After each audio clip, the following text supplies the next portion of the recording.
Okay, you guys, so that was all 10 excuses, which is going to bring me into my average glow tip of the week. We are almost to the end of the episode. I want to round it out.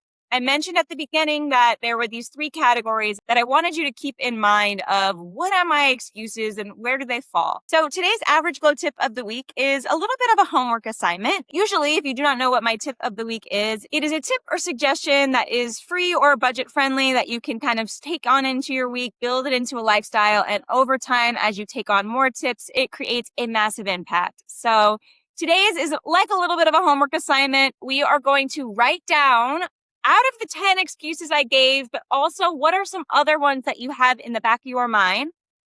Where do those fall in the 3 categories? Again, those categories are, is this a true obstacle?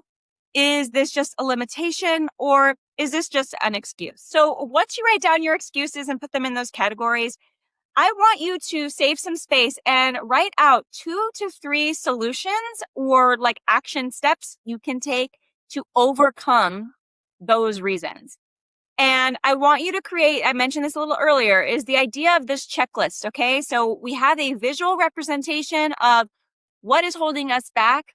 And now we are taking little steps day by day and crossing them off of our list. I think our excuses can become this humongous monster inside of our head and feel too overwhelming and too big to bear.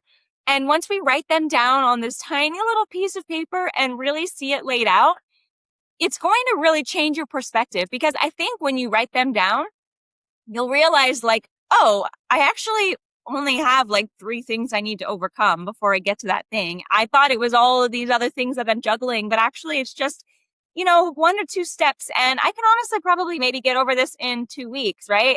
You never know how small it can seem and feel. So I do want you to challenge yourself to write those down, get some action steps going, and take one at a time, cross it off your list until everything is crossed off, and then go after whatever it is that you have been thinking of doing.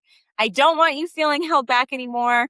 I really hope that this episode helped you. I would love to hear from you if there is a big dream of yours that you want to go after. And if you want to brainstorm, like I mentioned earlier, I am so available for that. But I would also love to hear from you if this episode helped you and is making you feel stronger, confident, and ready to get after that thing. I would love to help you get some dreams rolling, okay? I want everyone that listens to my podcast to get more and more inspired every day to elevate their life. And I want to just create this huge elevated community. So I hope the best for you. Good luck in whatever it is that you are after. You totally got this. I believe in you and I am cheering you on every single day. Just please know that. So thank you so much for tuning in. I appreciate every single one of you. I hope you have an amazing day and I will see you next time.